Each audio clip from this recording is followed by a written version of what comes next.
from Hong Kong. In Hong Kong, for the last generation, I'm you have a choice. the Republican candidate I did for governor. not have sexual relations with And I that realized woman. that this is something Miss he is Lewinsky. We're not going to inherent. be able to solve our problems if we get distracted by sideshows and carnival barkers. One Republican, one Democrat, and you discuss the issues that matter in today's local, state, national, and global politics.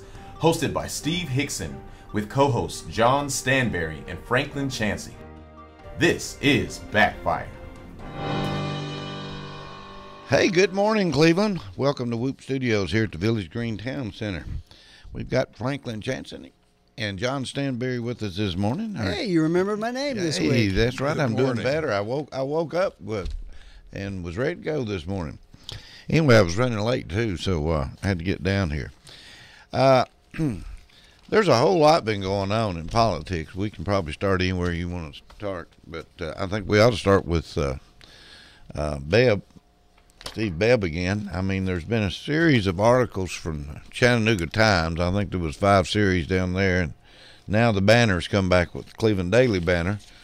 Came back and has been letting Mr. Bebb have his responses to things, and there's been a lot of things said and a lot of things done. We can probably draw about any conclusion we want to. I'll let you start on this, John, and let you see what your conclusion of everything you've read so far is. Well, I mean, obviously there ought to be a legal system to kind of sort this thing out. I wish the district attorney had given more statements to the reporter in the Free Press, because it would have been nice to have some of these things. They could have been possibly explained, I don't know, but he chose not to. And the Banner, I did find it interesting in the Banner's editorial announcing this. They said that this wasn't a defense of him, but they were going to allow him to answer his oppressors. And I found the choice of the word oppressor to be certainly an unusual choice of words. You know, the Banner is amazing to me. I mean, I'm like you. Why wouldn't they be there in the interview after this hit the news first day and be going back and forth with these reports rather than to let the Times go all the way through a 5-series deal with no response from the Banner? I mean, didn't even know it happened. Didn't even pick it up. And then come back with a 5-page series from the other side. Maybe it's just a way to sell papers. I'm not sure. Well, I think local papers had a tendency to be very comfortable with incumbents in office. You know, they get good stories, they get good comments, and they don't want to upset anybody. And the problem is the public has a right to be informed, and that's really should be one of the first things that a newspaper tries to do is inform. Yeah. Well, from what I read, and I know, Franklin, you can't really talk a whole lot about this. I think your name might have even been mentioned in one of these articles. I'm not sure. Well, an old case I was involved in was mentioned in the article. I'm glad to see that, even if a little late to the party, that the Banner's running the series so that we are hearing whatever the other side is. From the limited amount that I feel comfortable talking about, I would say that when I read the Times article, there were certain allegations that probably merit further investigation, but there are also some of them that appeared to just kind of be gossipy in nature. And I think what's important is getting to what real issues are as opposed to what might be personality conflicts. And I think when people serve in public office, it's hard to avoid some of those issues arising, and it's important that we try to separate the wheat from the chaff, so to speak. Yeah. You know, it's hard to get to the bottom of it, and I know this is under an investigation right now, and I'm sure someone will get to the bottom of it, but just reading what you read, it just seems like that the whole place was just totally mismanaged.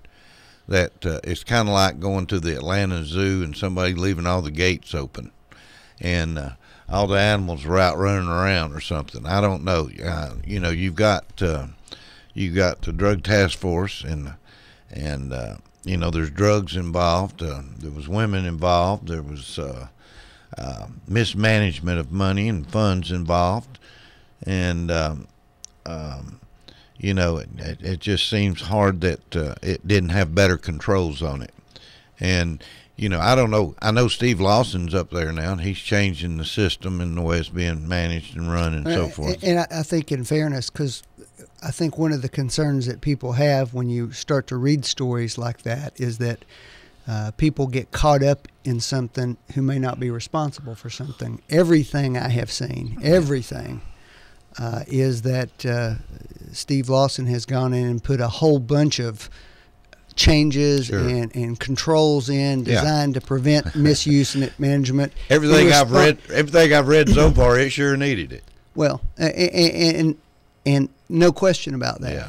And so you hate to see everybody get caught up in this and end up with a black eye just because they might be associated with it. I think Steve Lawson's a fine guy. Oh, I do too. I think he's a fine guy. certainly an honest person in my experience. Yeah.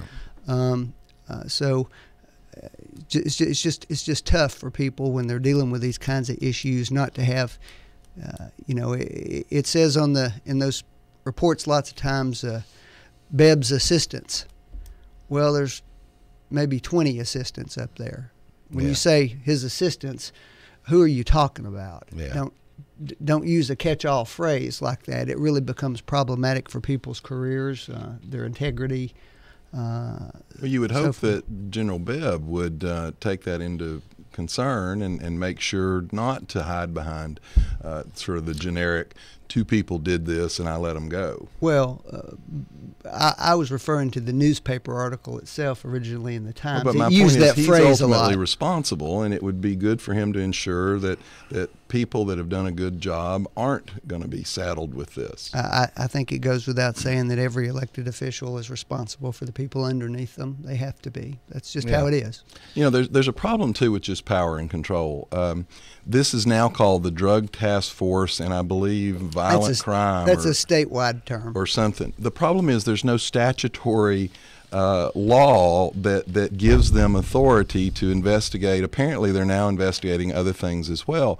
And this was one of the original legislative arguments, that you've got a body that apparently is, in effect, a law enforcement body of the DA, and it's self-funded. And some lawyers are very concerned about the push that puts on good law enforcement officers to try and make sure their funding is maintained. That's maybe something they shouldn't have to worry about. Well, that's a philosophical issue worthy of discussion. Although I've had various ties to people all over these stories, most of them have heard me express the opinion over the years that I don't like the seizure system where there's an emphasis. If you have the seizure system, it could be seized by the state and divide. It used to be divided up. Okay, let's equally. Once you let the person seizing it decide how to spend it, that's a whole other ballgame as well. That's an area where we would probably agree with each other. I don't think in the long run, philosophically, it's a good idea. I tell you, Steve, the real concern here is if I were the district attorney's conference, if the public perceives that this has been whitewashed or that the DA, because a lot of these DAs probably don't want investigative journalists looking at their district spending policies. If the public perceives that this has not been handled correctly, or if this has been sort of swept under the rug, you're going to see the legislation come down to probably revamp a lot of these things. And Franklin may think it'll be good revamps, but my point is, the DA Association, if they don't want more scrutiny and more legislation changing some of their authority, they need to make sure the public feels confident in the outcome. Well, one of the things that was mentioned in the articles is that, in fact, the TBI did investigate some of these issues and apparently decided not to pursue any criminal charges in them. So that's an example of what I was talking about. Try to focus on where the real issues are as opposed to what's just an allegation. I mean, there's some things that happened that, I'm sorry, but I think a 12-year-old could have caught some of the things that were going on. First of all, you're getting paid for mileage. I'm sorry. You're using a credit card, using your personal car. Mm-hmm. That don't work. you've got to turn in mileage.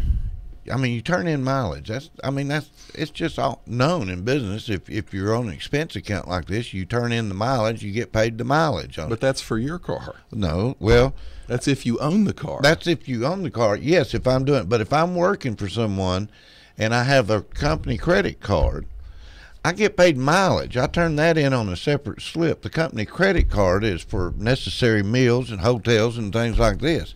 And it's a pretty simple formula to follow. And there was some even getting cash expenses and using credit card, which was why. Well, that's the allegation anyway. Yeah. I mean, I'm just reading this stuff, but this is from investigations that we have been able to see. And they went up there and they drug tested all the officers, from what I understand, and they're keeping that outcome sealed, and they're saying that's some kind of a procedure that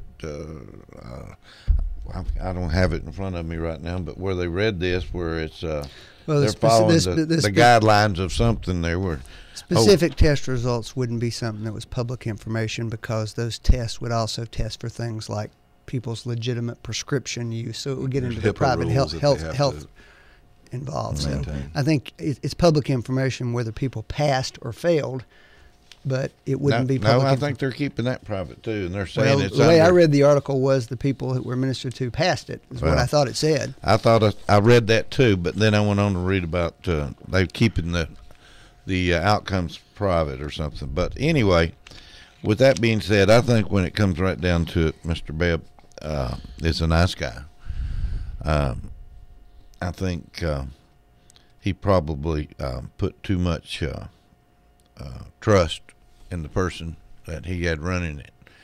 And from what I understand, they were really good friends. So he probably wasn't keeping up with it because of that. And when it comes down, that may be the outcome of what's happened there. And things got out of hand.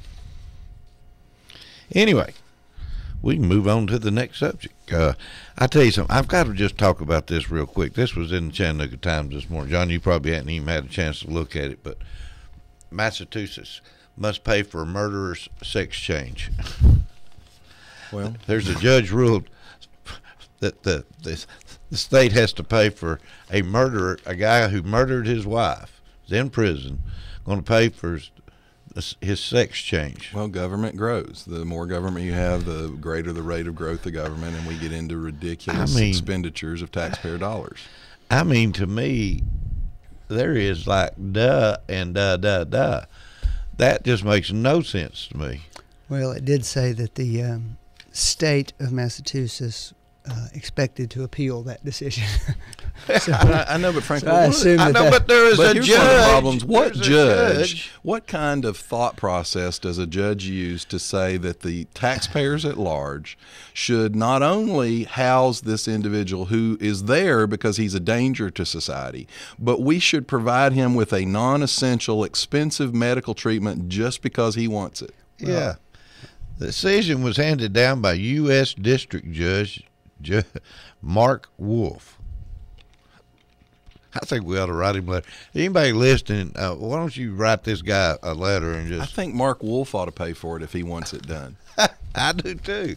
I mean, I just can't imagine. I know that he's going to say... Well, it's always easy to spend other people's money. I know he's just going to say he was having to follow the guidelines that he was given or something like that. We've got several other things to talk about, but I guess one of the things I wanted to bring up, I was reading some articles about the unions coming down south now. Now they're starting to invade the car plants in Alabama and Volkswagen in Chattanooga, and there's a new plant being built somewhere down here, but they're really fired up about trying to infiltrate the South with their union. Invade and infiltrate? You already have some opinions, I'd say, don't you? Well, no, I'm just reading. I'm just taking it from the article I read. But I do have opinions, and I'm not afraid to let you know. I think unions are... well, the plants... The reason the plants are in the South was because of the right to work laws. Yeah. They're here because they don't have unions. But anyway, it's amazing to me how these unions are trying From what to I understand, most up. people they don't think they're going to be successful at the Alabama plant, and the Alabama plant is considered the foothold. Mississippi, yeah, Mississippi. That was another plant, a new plant. Those are considered the footholds to then try to come up here and get the VW. I've got a lot of patients that work at VW, and I have yet to find anybody that's not thrilled with the way the company treats them, the way the company pays them, the benefits, and that's all without a union. There might have been a time when unions were necessary, but they've outlived their necessity at this point. Well, VW may not be the best comparison. They have a model for how they do things, and they have tied management's compensation to the performance of the company in the same way that they ask the employees to. Well, that would be capitalism. No, it hasn't traditionally been that way. But frankly, it's amazing to me that liberals, anytime a conservative gives a case in point of a fact, oh, well, that's an exception. We're not going to accept that fact. Not an exception. I'm lauding VW. But my point is that's big business. And that's a company that's smart enough to know we need our employees to appreciate employment, so they work hard. So what you would say, John, is that thousands and thousands of businesses around America weren't smart enough to figure that out on their own. No, I think the vast majority of them are. Now, in years past, there were other economics involved, and the government did need to step in. But most of these safeguards that the union talks about are safeguarded by federal law. I'm not talking about the government. What I'm saying is there's a reason we ended up with labor unions involved. Yeah, power and control. And a modern reason, mob. A modern reason would be because we had CEOs and boards of directors that were paying enormous salaries to the people at the top in a way that was totally unrelated to how the company was doing. Maybe you think just because it's capitalism that it's okay that the CEO gets paid $20 million when the company lost $3 million last year. I don't think that's okay. But that's up to the stockholders, Franklin, not the government and not the union. Should the employees be forced to pay the union dues so they can put it into a Democratic National Convention? Or do you believe in choice? Well, first of all, they did have choice about that. They can vote don't. the union out. Let me put it to you this way, Franklin. Let's do the same kind of vote then for the presidents here. Let's let party thugs go into low-income neighborhoods, stand over a person with the voting card and say, are you going to vote for our guy Yeah, that happens all the time, That John. happens under every the day. union rules that the Democrats are trying to put through. Everybody That's exactly what listening happens. who's had somebody show up at your house with a club threatening you if you don't vote. That's exactly how the happened. legislation the Democrats in Congress are trying to push through to help the unions. It's a forced, here's the card, we're standing over you, you check it in front of us. That's exactly what the Democrat Party supports for union elections. Republicans say it should be a closed ballot, just like our national elections are. Well, freedom to vote however you want. You can clearly tie the damage that's been done to the middle class to the demise of unions in What America. kind of damage has been done to the middle class? It's shrunk. It's got smaller. Earnings have gone down relative to inflation for 40 years. That's what's happened. Actually, under George Bush in 8 years, the median income dropped $1,000. Under 4 years of Obama, it's dropped over $4,000. 4 times the drop in median income under Obama in half the time. That's because the first 4 years of the Bush presidency, he had a thriving economy. Is this before guy he ever to blame trashed for it. anything, Franklin? I mean, once again, I give you a fact. In 8 years, you had a $1,000 drop in median income. In 4 years, this guy's had a $4,000 drop in median income, Here's my question. and it's still not his fault. Here's my question, John. If we took the first 4 years of the Bush presidency, I bet you we had a very significant positive growth in median income. How did he end up with a $1,000 drop over those 8 years? Because the last 4 years, the economy went into the total toilet. That's how. Franklin, does the economy ever go up and down, or is it just a straight shot? You really think, John, that this was just an ordinary business cycle? I'm telling you that there are business cycles, and for you to say over an 8 year period that it should have been a straight upward shot, my point is over an 8 year period, using the comparison. he only lost $1,000 in median income to the average family. Under Obama's policies, we've lost $4,000. That's an 8. In the greatest economic turn down in our lifetime. But John. this guy gave his own guideline. He said, if I don't have it done in 3 years, I'm out of here. And that's fine. If you want to make that decision, go right I ahead. didn't. Obama made that decision. I He don't made have a a problem promise. with that. What I'm Not telling only, you he was is- going to cut the deficit in half, Franklin. He increased it $5 trillion.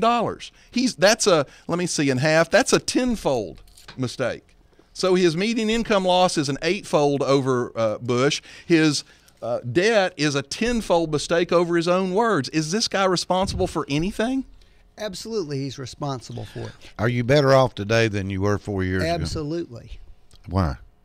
Well, because but for the policies of this president, I would dare say that the unemployment rate would be pushing 15%. But this now. president said that if he got his policies, it would be below 8%. That's and then right, think John. about what Franklin That's right, just said. John. They underestimated That's exactly how bad things were going to get. Then he's too stupid to be president. Oh, your guys knew it? That's what you're saying? I'm telling your you. Guys knew I'm it? telling you. This guy told us he's the smartest man in the world. Your guy, He had Reid and Pelosi helping him all the way. He your had guys- everything at his hands. He had a Everything. Democrat House, a Democrat Senate, and a Democrat president. He had When everything. the entire financial system was about to collapse, your guys stood up and said, let it go. When you know, amazingly, Franklin, this is the worst recovery since the Great Depression. In 80 years, his numbers are the worst of Republicans and Democrats. Actually, not true, John. And we'll use Mitt Romney's standard for doing that. Mitt Romney, now this is your candidate, so I assume that you stand by what he says. He said, you can't judge a president's policies by their first year in office. It takes about a year for their policies to go into effect. All the job losses that you're talking about occurred in that first year of the Obama presidency. And you know what? He's Since not that counting time- them. By the way, Obama doesn't count. No, he doesn't. When he gives those numbers, if you'll notice, he gives it by month because he actually excludes the first your year numbers, of his your numbers you're talking about, not the Include president's. them. I Your include his do not numbers since he include. took office. That's right. You're going back to the day he was took elected. office. That's right. I'm sorry, Franklin. But your candidate says that his policies weren't doing anything for the first 12 months, and it's only after that that you would then measure their effect. So, Franklin- and after that first 12 months, there's been nothing but stellar economic Let me ask growth. you a question. Stellar. That's right. We haven't even kept up with population growth, Franklin. His Take number. out those first 12 months we have. Franklin, let me yesterday. ask you a question. Like If you yesterday. hire a new employee, Yeah. do they get a 12-month buy on any kind of like performance? yesterday in the paper, John, where it pointed out for the last 12 months, home prices have rebounded and into positive territory over that period of time. That's where we lost most of the wealth, was in the drop in home values. Those are going up now. Well, actually, I'm glad you brought that up because U.S. manufacturing had its sharpest fall in 3 years this month. Construction spending was down across the board in July. The stock market has plummeted over this kind of news. Plummeted? Yes, the stock market. World It's up- stocks it's dropped. up- it's up World stocks 80% dropped. since Greece he is came into getting. office. Greece is getting ready to exit the euro. All kinds of financial calamity are Greece falling is all getting around our ready to head. exit the Yeah, they euro are. has something to do with Barack Obama? We have more debt than Greece does. Greece is a Well, perfect yeah, example we're of 5,000 times bigger Greece than is a Greece. perfect example. No, percentage-wise, Franklin. Greece is a perfect example of Barack Obama's policies. It's a failed policy. It's never worked, and it never will. Ireland is a good example of the Bush policies, which you want to go back to, and they're still in a depression. They're not the Bush policies. Oh, They're yes, called they are. free enterprise. Oh, It's yes, what this they country are. was based on. Yes, they were. Cut taxes, slash government spending. That's what they did. They followed your prescription, and their economy went into the toilet even deeper, and they're still there, and not showing a sign of evidence that they're coming out of it. They had the lowest corporate tax rate in the world. Oh, yeah, they and had that's helping them they out had too, isn't it? double, honey, they're connected all through the Eurozone, all over Europe. All of those countries over there have massive social programs that they can't support. So does they have Germany. massive They're debt. doing fine. Germany's the only one, and they're getting ready to pull, and they're actually a conservative government, and they're getting ready to pull out of the euro because they're the only ones that are supporting all these other guys. They're not going to pull out of the euro. They would love to pull out of the euro if they weren't afraid that the rest of the continent would invade them. Oh, golly. It gets so, it's just kind of fun doing this show, I think. I look forward to it every week. You know what, Franklin? Not as much as John's wife looks forward to it, but Franklin, I have she's our to most say, frequent caller. Is just silent. No, she's not. Dan is. One thing I will say, folks, that when we have this show, these two guys, they'll do this, and then at the end of it, they're just as friendly as they can be and walking out the door and talking about some other issue they forgot to talk about. But while John, there's no doubt, is a fine dentist, I'm still not letting him work on my teeth. You're afraid I would exact something, some kind of punishment, Franklin? Yeah, I can't be. There's a Hippocratic oath, we have to abide by. I think that we probably ought to look at changing our parties a little bit now. We've got the Republicans and we've got the Democrats, but I think there ought to be another party called Liberals. And I think that, there's some really good Democrats. I have to say there's some really good Democrats that are kind of in the middle, but then you have the Liberals that are way over here to the left. And I think that it makes the Democrats look bad. Wow, I thought we were talking about Republicans there. You just took my argument about them. No, I think the Liberals make the Democrats look bad. Oh. Well, they think the conservatives make the Republicans look I don't bad. think the conservatives do. I think the fringe folks in the Republican Party do. The problem is, Franklin, If your the- party if the- has if shifted the so far to Democrats the and- left, the fringe is the Democratic Party. When you get George McGovern writing an op-ed piece in the Wall Street Journal that the Democrats are too liberal on union rules, which he wrote 2 years ago, George McGovern thinks they're too liberal? Well, there's no doubt who George McGovern's going to be voting for, though. I think if Well, Democrats... actually, he's passed away. I think if a good Democrat and a good Republican just sat down, they could work out a lot of issues, but it's the Liberals that get in the way. Well, everything I've seen is that the president and the Speaker of the House, a Republican, worked out a huge deal on reducing the debt. Well, that they walked away from it because of the insistence that the Bush tax cuts expire. Well, here's the problem with deals. But it was hold on. But it was going to lower the debt twice as much as what was recommended by the Simpson-Bowles Commission. So you say that, but what does that really mean? Bart Stupak, conservative Democrat, struck a deal on Obamacare with the administration and with Republicans on the abortion language in Obamacare. He's now come out this week and said the Obamacare HHS mandate violates the compromise that he struck.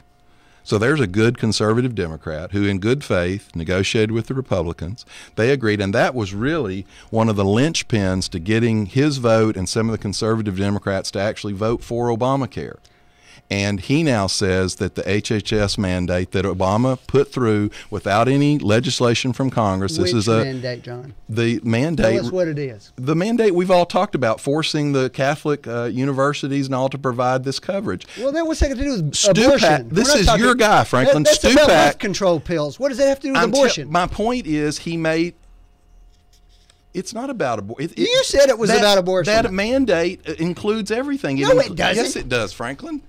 I read the Requiring mandate your to insurance you. company to pay for birth control as well if as you want it, abortion-inducing drugs, as well as sterilization. All of that's in the mandate. I read it to you 3 weeks ago. Gross overstatement. My point is, Stupak says that the president went back on his deal. So here you have a good conservative Democrat who made a good faith effort with Republicans, and then the administration pulled the rug out from under him. John, first of all, argue with your guy. It's Stupak saying it, not me. John, as you know, there's already federal legislation that forbids spending federal money on abortion. Well, so let's not mix those things up here. The Democrats' platform actually calls for taxpayer-funded ninth-month abortion funding. Taxpayer-funded abortions in the ninth month is in the platform. What it calls for is a woman's ability to decide with her doctor and her God what's going to happen to her body. Because the Republicans don't say a woman can't decide anything. What we say is of course they the do. taxpayer shouldn't be forced to pay for it. I hadn't seen a woman anywhere who couldn't make a decision for herself. Oh, really? Yeah. Well, you can't make a decision for yourself if there's no place you can go to make that decision. What do you mean by that? What does that have to do with funding, Franklin? Yeah.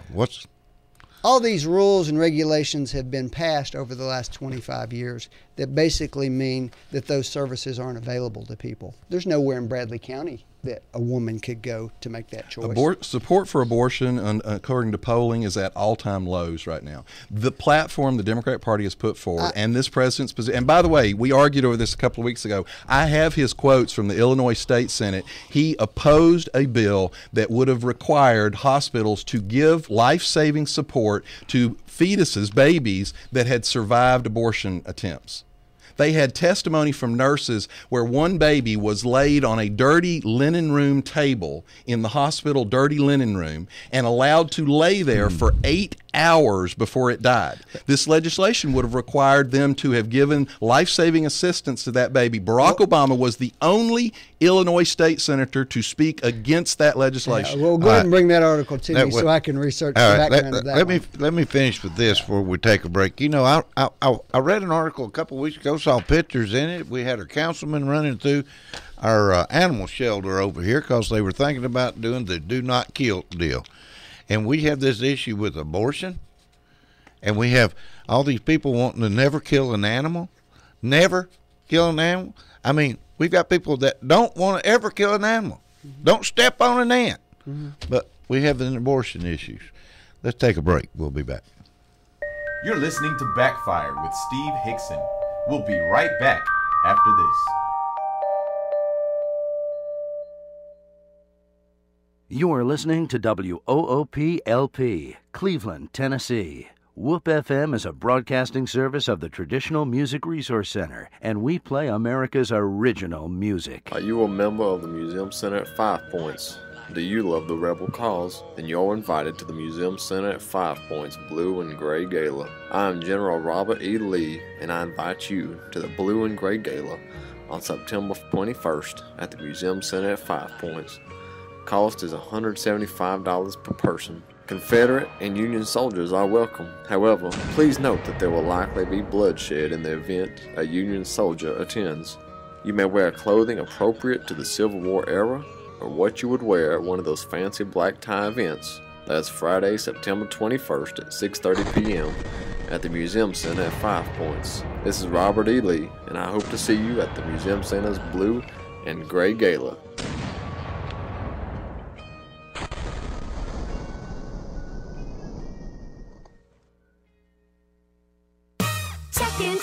Checking the cash. We'll beat any rates that don't pay the max. We're Title Loan King. We'll make your wallet sing. Get on up and get down. Check into cash. Ka-ching. A better title loan, you better believe it. A lower rate, we guarantee it.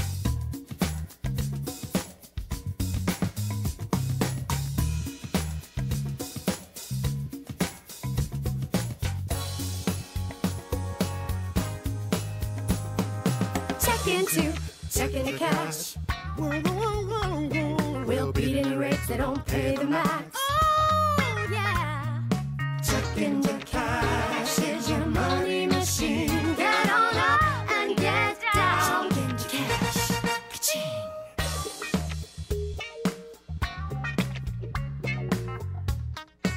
Checking the Cash offers title loans up to $2,500 at the lowest rate guaranteed.